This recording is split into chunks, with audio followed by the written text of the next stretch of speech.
Heavy wind and blinding rain. The crew of a passenger jet struggles to land. Put it down! Put it down!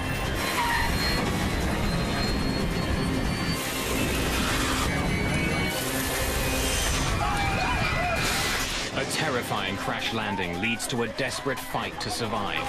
The only thing that matters to me now is to get my daughter Emily and protect her as we blow up. But we just knew that there were so many passengers in that plane that had not gotten out. Open the door! Open the door!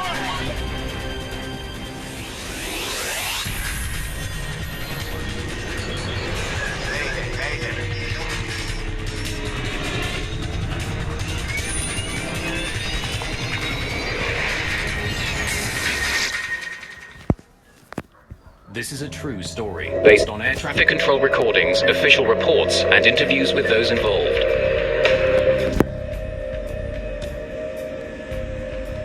Tuesday, August the 2nd, 2005. Charles de Gaulle Airport in Paris. 297 passengers are boarding Air France Flight 358, bound for Toronto. Far aisle, left-hand side. Yes. Philippe Lacaille is traveling with his wife and 2 of his 4 children. They're stuck at the back of the enormous jet, and they're not sitting together.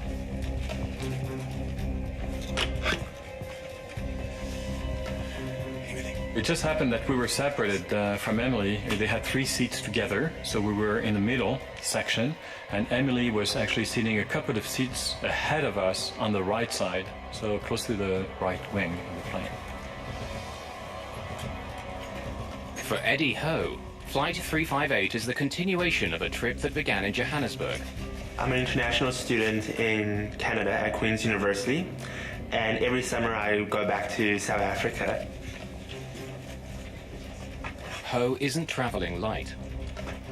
I was carrying everything that I had, my books to my clothing to tuition money for the year, computer laptops. This is also another leg in a long journey for Joanne Cordery-Bundock, who's returning from a trip to Thailand. I rerouted myself in the last 2 days before the flight from Bangkok through Paris to come directly to Toronto. As the passengers continue to board, the flight crew gets settled into the Airbus A340. The captain is 57-year-old Alain Rosai. He's been with Air France for more than 20 years. His co-pilot is 43-year-old Frédéric No. Do you want to start, or should I? Why don't you fly first, and then I'll take over for landing in Toronto. I check the weather. On this flight, the 2 men decide that Captain Rosai will handle the takeoff in Paris, and co-pilot No will land in Toronto. Destination, Toronto Pearson. Jet crews often split the duties so that co-pilots can get more experience. Rosai and No are joined by one other person in the cockpit. I think you've been expecting me. I'm Miles Trouchesset. Miles Trouchesset is the son of an Air France employee. He's allowed to ride in the cockpit's jump seat for free. I just want to let you know I've done this before. I promise I'll be quiet.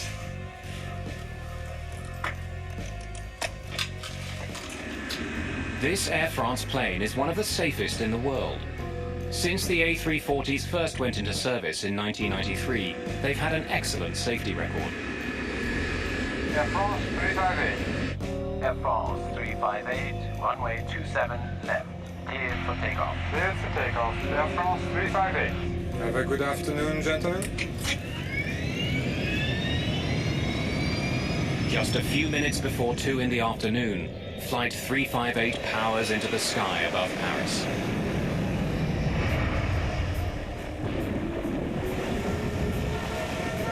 Toronto may be several thousand kilometers away, but the friends and family of those on board Flight 358 are already making plans to meet the plane when it arrives. Huh?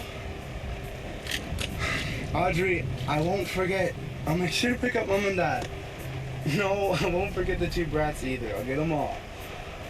Well, we usually make arrangements before we go to France to be picked up. It's easier because we have lots of luggage, and we bring back stuff from France. So it just happened that Julian, our son, was going to spend the summer in Toronto and was available to pick us up. Sis, I'll give you a call as soon as I get in. Don't worry. I got it covered. Okay? All right. Talk to you soon. Bye. Center, we have a humidex advisory and extreme heat alert for Toronto, as well as a thunderstorm warning in effect for Toronto.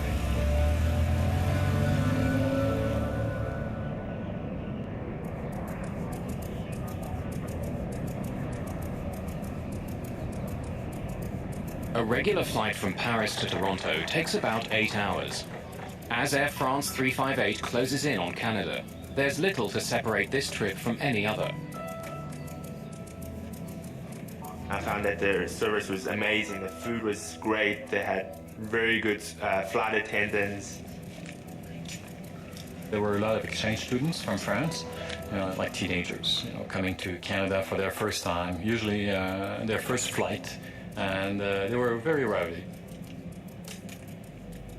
There was a beautiful day on the flight over, and the sun was shining. It was just blue skies and white clouds and just a lovely day.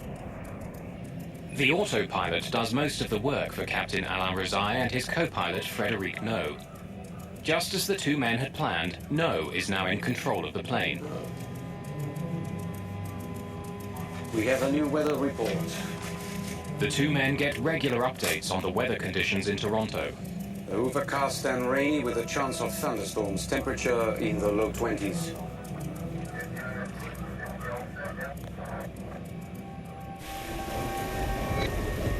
At Toronto's International Airport, the thunderstorms are already rolling through. Rain, wind, and lightning are hammering the runways.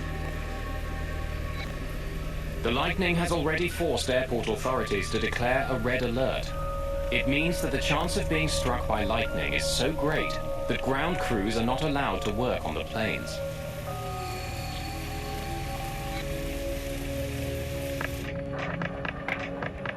Just as Flight 358 closes in on Toronto, it's put into a holding pattern. The weather isn't getting any better. There's going to be a little delay. Air France 358, so Roger on delay.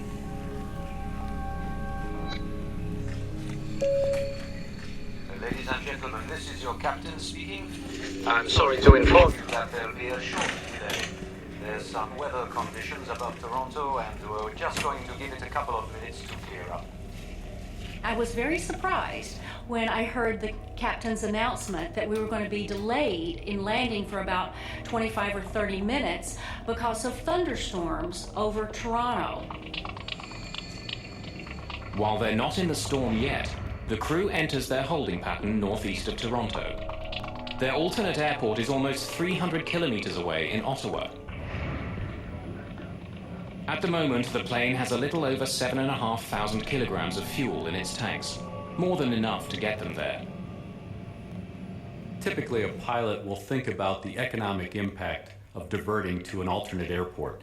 While that is not a primary decision maker, it is an alternate decision maker as far as if they have to divert, how are the folks going to be transported from that alternate airport back to the destination airport that the airplane was originally going to. Flying almost 300 passengers to Ottawa would be a logistical nightmare. But the crew can't circle for too long with the fuel they have. If the delay continues, they'll have no choice but to divert. Air France, Toronto arrival. Your hold is now canceled. You are cleared for a Wasi 2 arrival. Maintain 5,000 feet. Air France 358, Roger on cancellation of hold. Cleared for Wasi 2 arrival and maintain. Today, the delay isn't long at all. Although the storm continues to thunder down near the airport, the crew is put into their landing sequence.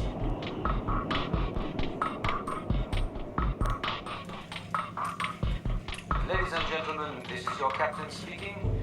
Just wanted to let you know we're beginning our descent into Toronto at this time. We should be on the ground at about 4 p.m. local time. Usually when they say 45 minutes, it's to be nice. Usually it's like an hour and a half. This time it was like 20 minutes. 20 minutes later, they said, okay, well, now we're gonna go down, prepare, for the landing. With co-pilot Frédéric No at the controls, the plane begins its descent into the storm. Air France 358, reducing speed to 190. No isn't prepared for what he's about to face. The storm has a savage surprise in store for everyone on board Flight 358.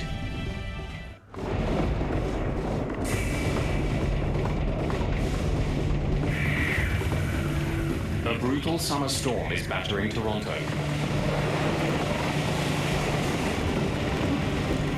Winds and lightning are hammering the airport, making it tense for incoming planes.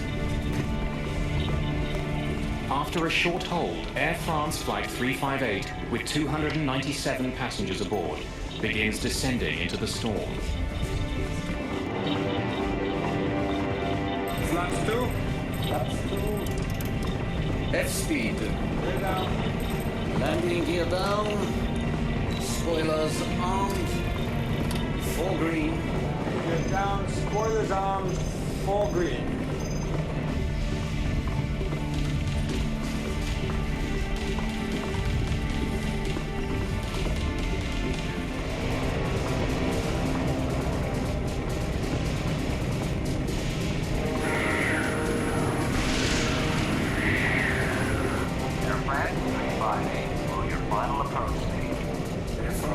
Co-pilot Frédéric No has the plane in position.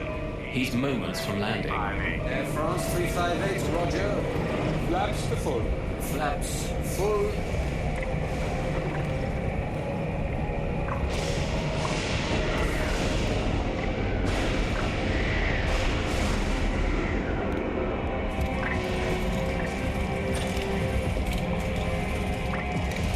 It was going darker and darker. We were like in the middle of hundreds and hundreds of lightnings. Every second we had lightnings all around us. So people were getting nervous, quite nervous. I was getting nervous. Ahead of the Air France Airbus, 2 other planes have just touched down on the same runway that Flight 358 is heading for. Air France 358, this is Toronto Tower. Toronto Tower, Air France 358, go ahead. We're cleared to land runway 24 left. Be advised, the preceding aircraft reports braking action is poor, and they estimate the surface winds near the runway as 290 degrees at 15 to 20 knots. Braking poor, 15 knots, gust to 20. France 358, thank you. The crew is being sent to runway 24 left, which will allow them to land into the wind. It also happens to be the closest runway to the city's biggest freeway, which is gearing up to handle the evening rush hour traffic.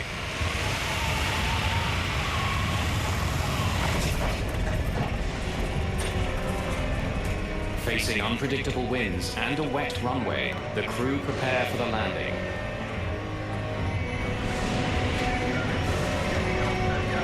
Select auto brakes to medium.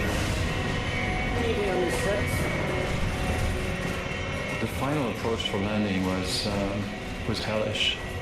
Lightnings were all over. Turbulences were enormous.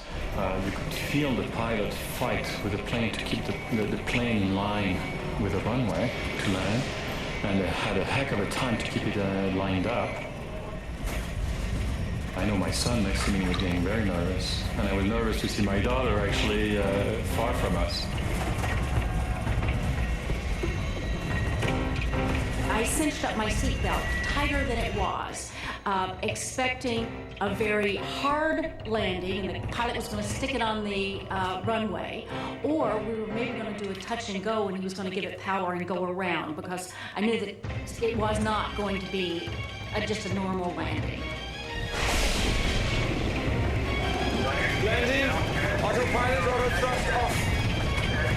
At 2 minutes after 4 o'clock, Air France Flight 358 roars over the beginning of the runway.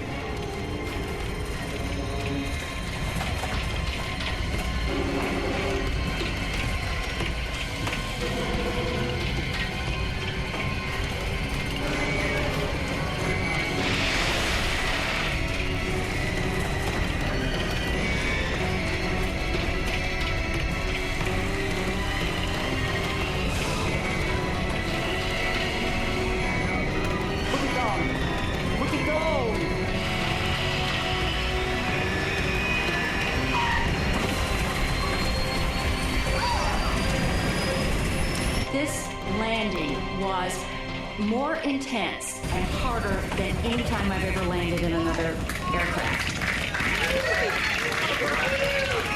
It's a very difficult landing.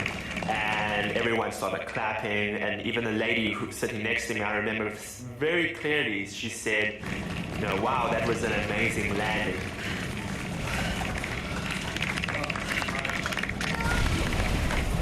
And as soon as she finished that sentence, then all hell broke loose.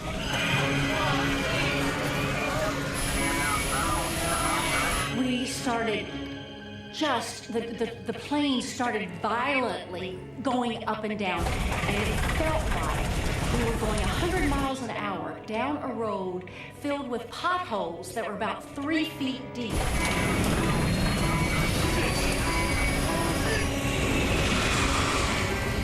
Immediately you could see this orange aura, and for me it's a picture I will never forget. My daughter was sitting ahead of us on the right side of the plane, and at that time she turned her head towards us, you know, with very wide eyes, you know, looking at us, and her face was surrounded by this enormous aura, orange aura of fire. Then, moments after touching down, still traveling at 146 kilometers per hour, Flight 358 runs out of room.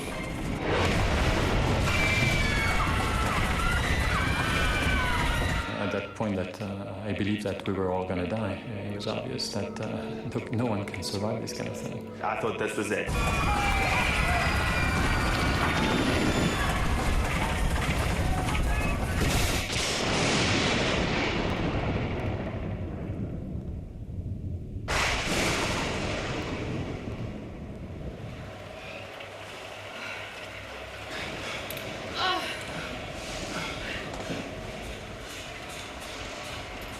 The next thing that I can remember is that an announcement came. Ladies and gentlemen, everything's okay. We've stopped now.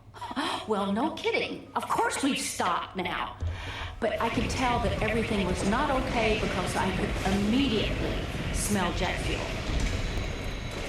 As the smell of jet fuel fills the cabin, panic quickly spreads.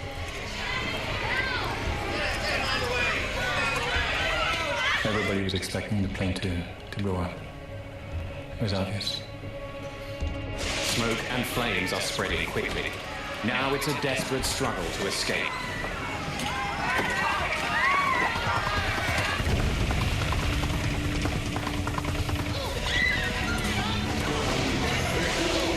Open the door!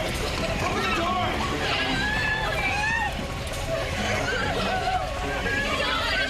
And I could see the air attendant there, struggling with the fact that should I or should I not open this door, because the fire was raging just in front of it. At the front of the plane, thick smoke is pouring in through one of the open doors. Joanne Cordery-Bundock races to the other side of the plane. The gentleman in front of me had his bag with him, and he was kind of fumbling around with that and trying to take that down the slide, and he was a rather large man, and the slide did not deploy the entire way, so I kind of bailed off the side above him and hit the ground. Eddie Ho has found an exit too, but there's no slide. And people pushing me forward, I couldn't even control myself. And I was like, you know, I don't want to jump as well because, you know, it was 5 meters down at least. Is he okay? Is he okay?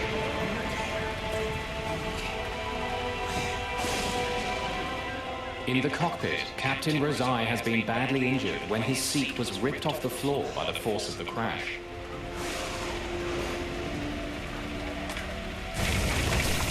As precious seconds tick by, the flight attendant near the lacailles manages to open the exit door. Even though passengers are confronted with the flames and smoke of the burning engine, they jump out of the plane. So push them down, my wife went down, I went down. We just ran up as fast as we could through torn metal and thorns and like through whatever was left of the ground where the plane was.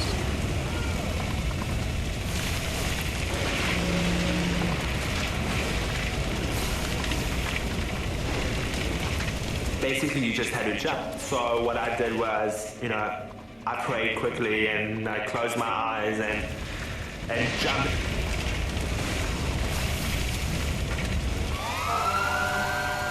Emergency workers are able to reach the burning jet just 52 seconds after it crashes. But with the threat of an explosion, it's dangerous to get too close. It was very difficult to see anything due to the rain that was coming down. There was a lot of smoke engulfing the plane, some fire that was still ongoing, as well as you could see that some of the parts of the plane had broken off, some of the wheels that were at the side of the roadway, as well as portions of the plane's wings that had broken off. Philippe Lacaille and his family struggle up the hill the plane has just plowed down. And at that point, the plane blew up. Once, twice, 3 times. So you could feel and hear this enormous explosion actually taking place. On the first one, I looked at the first one because I just couldn't believe my eyes. I could see, I think, pieces of luggage, things flying up in the air. And of course, at that time, I figured, oh my God, that could have been us. We had a perfect view of the airplane and see this black smoke coming out the side of the airplane, and the yellow and the orange and the red flames shooting out. We were fine, but we just knew that there were so many passengers in that plane that had not gotten out.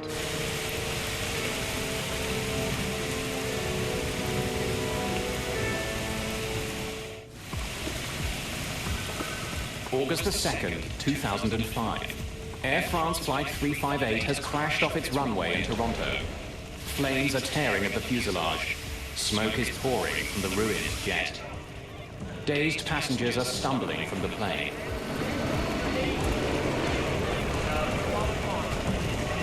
Passengers that were coming up, again, were very rain-soaked and muddy from coming up the hill.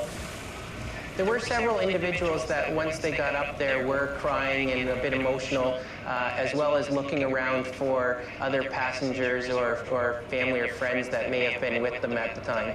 About 35 minutes ago, a plane ran off the runway at Toronto's Pearson Airport. Footage of the crash quickly appears on local TV stations. Philippe Lacaille's daughter Audrey is one of the many people shocked by the pictures. She turned on her TV, and here we go. There was the Air France crash right here, live in front of her, burning and exploding right in front of her eyes. 250 people on board. We have not had any reason to make a statement yet as to whether anybody has survived or escaped. Philippe Lacaille's son Julien is waiting for his father at the airport. He has no idea what's just happened to the Air France flight. What? What do you mean, where am I? I'm at the airport. What do you come up and down? What? So Jordan didn't know anything, and he was there at the airport. And she says, well, you know what? I think you're going to have to wait a long time because the airplane just crashed.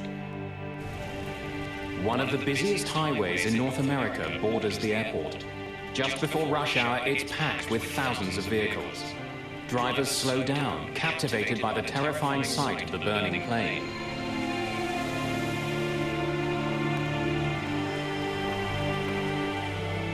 Some of the passengers who've escaped the plane stumble, dazed and shaken, right onto the edge of the highway. Passing motorists stop to take them to the airport.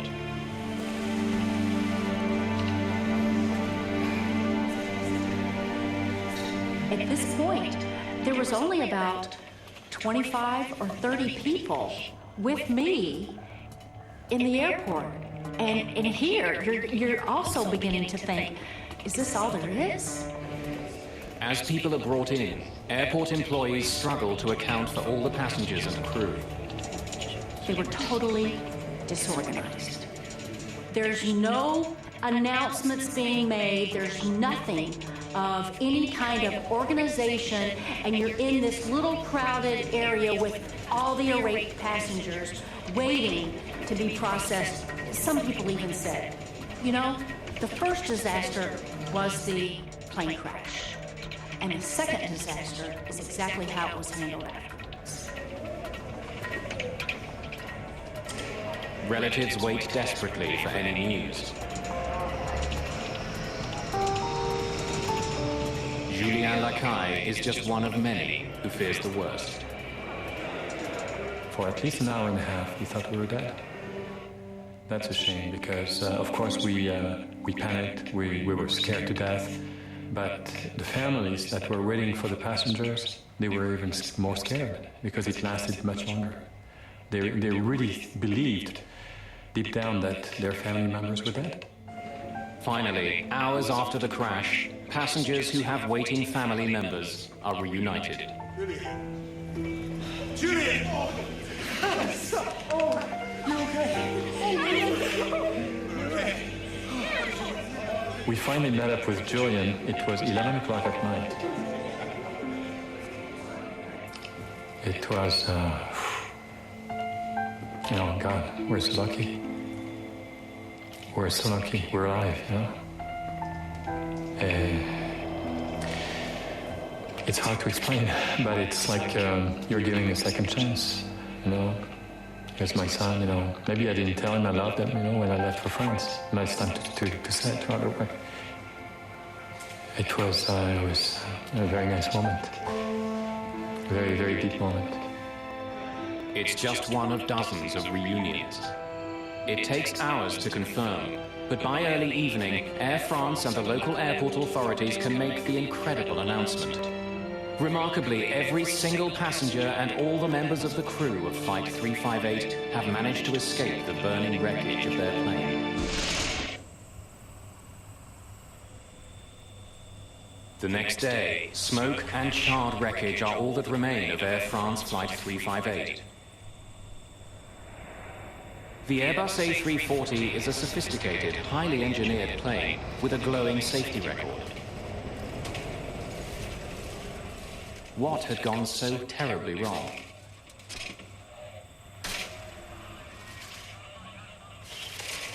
Canada's Transportation Safety Board quickly begins investigating the accident. Landing, autopilot auto thrust off. Rain and lightning had been battling the airport all afternoon. Was it simply bad weather that caused this crash? Put it down! Put it down!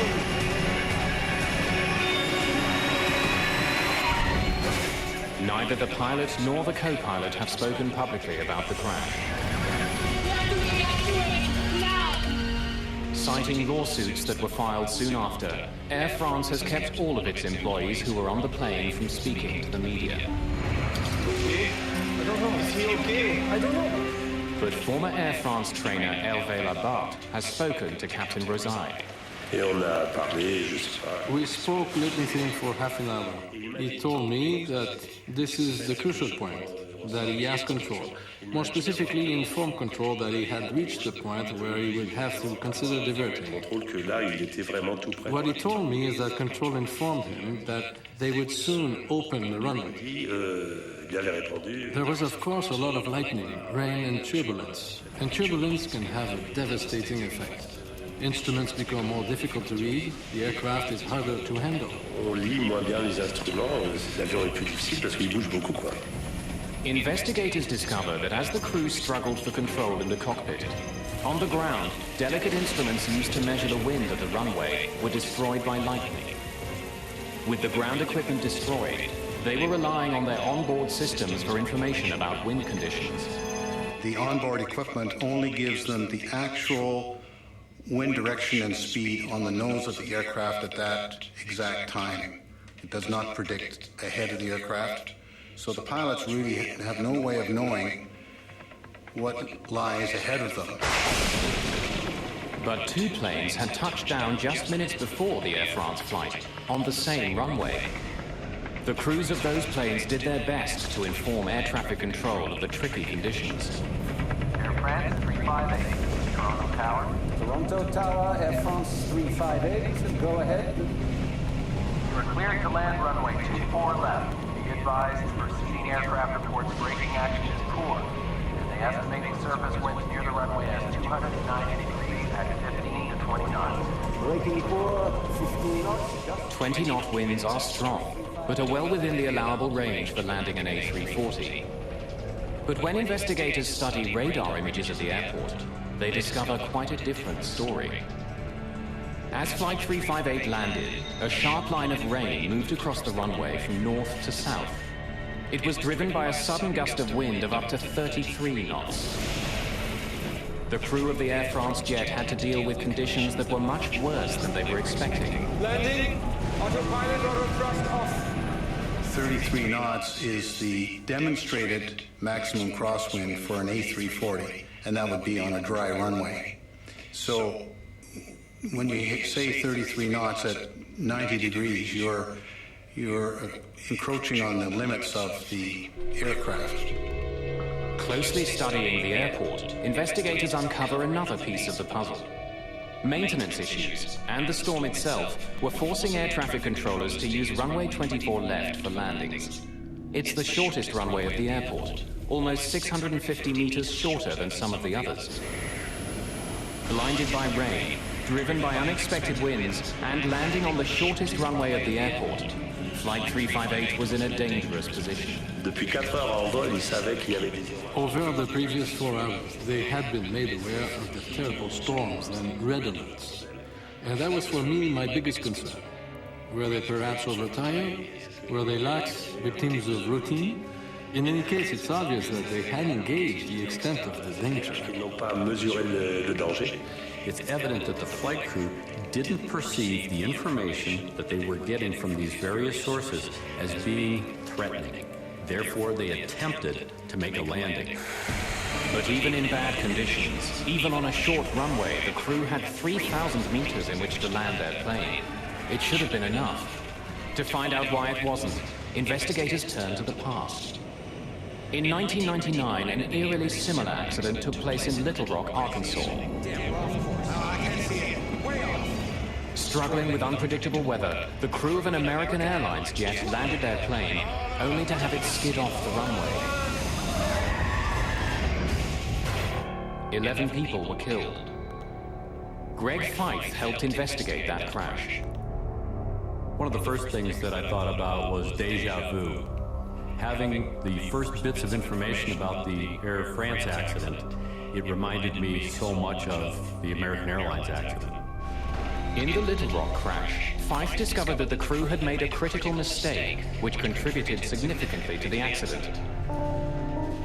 They hadn't followed all of the checklist procedures, and they didn't have the ground spoilers armed, which basically degrades the efficiency of lift on the wing and settles the airplane heavily on the main wheels so that braking action is more effective.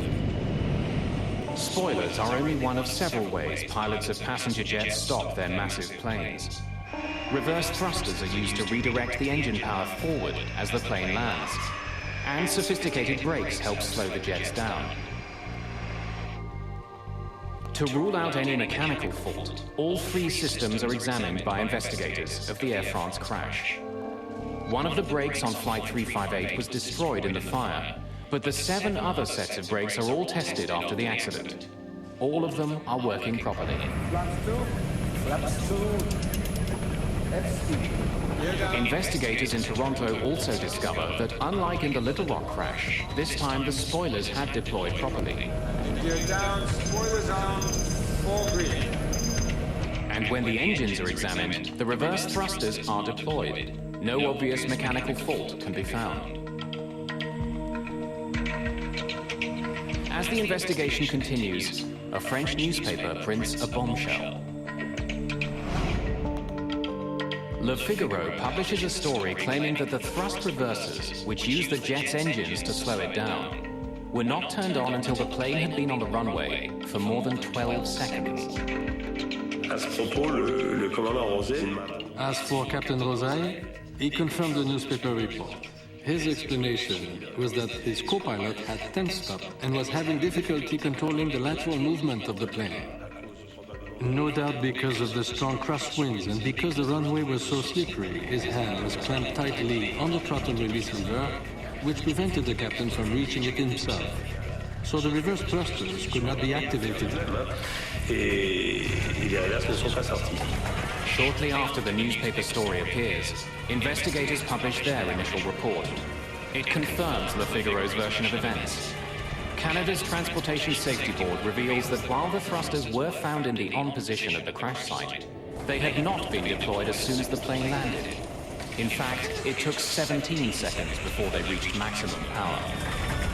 The delay was a question raised in the report, and I wouldn't want to hazard a guess as to why there was such a delay or what was the cause of it.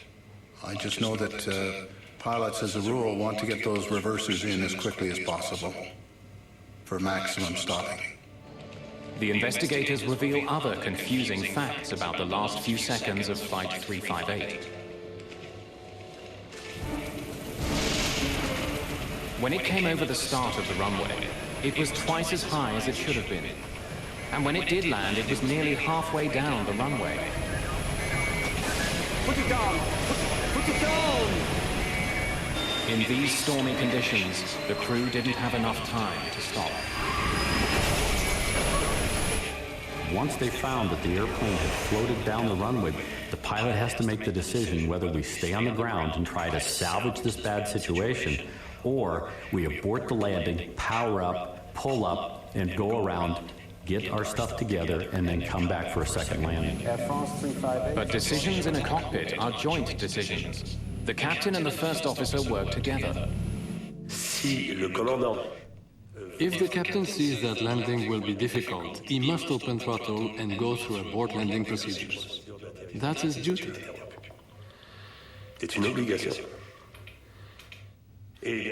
And of course, the co-pilot is also allowed to be the first to act. But the captain's duty is to avoid at all costs a lengthy touchdown. That is clear.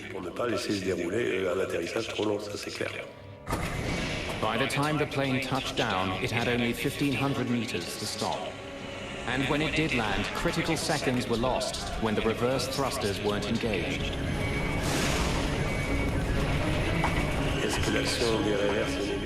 Would it have made a difference to immediately activate the reverse thrusters? Of course it would.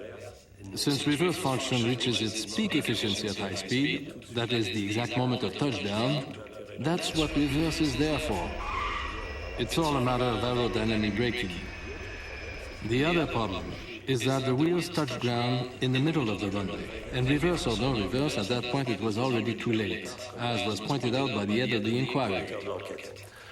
That being said, if the reverse thrusters had been activated immediately, the plane would have come to a stop more quickly. In heavy storms, the margin for error is razor thin. On this rain-filled afternoon, sudden wind, a long landing, and a short runway sealed the fate of everyone on board Flight 358.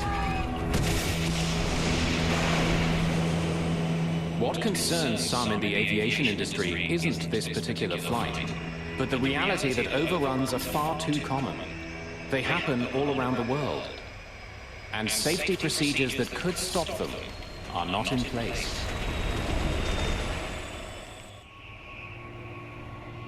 In August 2005, Air France Flight 358 crashed off the end of a runway in Toronto. It was a horrifying incident. Yet amazingly, everyone survived. But Flight 358 wasn't the only jet to go off the end of a runway in 2005.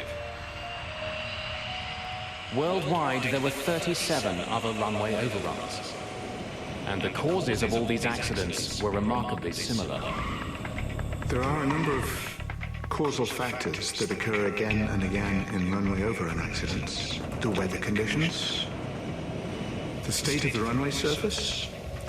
It can be wet, it can be icy, it can have snow on it, speed in excess of a normal approach speed for the aircraft that does not then bleed off as the aircraft attempts to land. And these factors occur again and again in runway overrun accidents. Unlike the crash at Toronto, some overruns are deadly. This Southwest Airlines flight in Chicago slid off its runway several months after the Air France crash. A small child was killed in a car that was driving on the nearby highway. Many older airports, in particular in big cities which have expanded out towards the airport in the course of their growth, are constrained in the area that they can use for overruns. You have to consider what happens when the runway is contaminated. Snow, ice, standing water. That will degrade the stopping performance of the airplane. Add to that a tailwind component, which was existent at the time that Air France landed. That, in combination with the contaminated runway, can jeopardize the landing performance and in fact increase it probably by 50%. The International Civil Aviation Organization recommends that every airport have a 300-meter safety zone at the end of runways that handle international flights. Canadian standards are a little less strict. They call for a 60-meter overrun area and recommend another 90 meters on top of that. Runway 24 left meets the low end of those recommendations. There was another runway overrun accident to the runway in Toronto, which was very closely aligned with the runway that is there at the moment. In 1978, when a DC-9, an Air Canada DC-9, rejected a takeoff and ran into the ravine. Well, the plane started to break, and then there was just nothing, and then we dropped over the edge. It was about a 50-foot drop, I guess, at the end of the runway. We just went over the top, and then there was a heck of a bang, and people and seats all over the place. 2 people died in the 1978 accident. A coroner's inquest after the crash recommended that the gully be filled in, but it never was. It's a steep ravine. It has about a 50-foot drop-off, and when you take a large, complicated and fragile piece of machinery, like a commercial aircraft, and you drop it 50 feet, then it tends to break. There is a possible solution to runway overruns, but it's not being used in Toronto or many other international airports. It's called EMAS, or Engineered Material Arresting Systems. It's a form of artificial stone or artificial gravel, which has a certain depth. And anybody who's ridden a bicycle into a gravel pit knows that a bicycle stops very quickly, and it can be almost impossible to pedal it out. And the same thing happens to airplanes. Several airports in the US use the system, but most international airports do not. It's very much more effective than friction braking, and it's certainly incomparably more effective than thrust reverse and spoilers. And any one of these systems, when properly engineered, can stop a large airplane, no matter what the runway surface conditions, in a very short distance. But one vital air safety guideline was met when Flight 358 crashed. In spite of the smoke and the spreading fire, the crew of the crippled plane made sure that all the passengers escaped in just 90 seconds. It's just a miracle that all of those people were able to evacuate the airplane as quickly as they did before the airplane was consumed. The Air France flight was particularly noteworthy in that everybody got out, essentially unscathed. I know there were some injuries, but everyone got out. So I think it was noteworthy, and it was very good evacuation from that perspective. Captain Alain Rosaille may never fly for Air France again. His injuries required extensive physical therapy after the crash. At the time, he was less than 3 years from retirement. Every morning, Captain Rosaille relives the experience, coming face to face with the flames, the noise, the crash. And it made him sad to end his career on that note, having destroyed his plane. That's the worst possible fate for a pilot, the worst outcome. The co-pilot, Frédéric No, is suspended for 3 months after the accident. By early the next year, he's back on duty with Air France. There are reports that after he helped Captain Rosaille out of the cockpit, he was the last person off the plane. The passengers deal with the crash in their own ways. I went through nightmares almost every single night, flashbacks during the day. I couldn't sleep, I couldn't eat. I questioned myself, why am I here? It's frightening, to be in such a state. And it has taught me to be strong. We really need to take seriously those safety commands and evacuation information, because you never know. It's a perfect flight. There's not any indications that anything can go wrong. And it's right at the very last second that everything happens. So it's, thank goodness, I'm here to be able to talk about it now.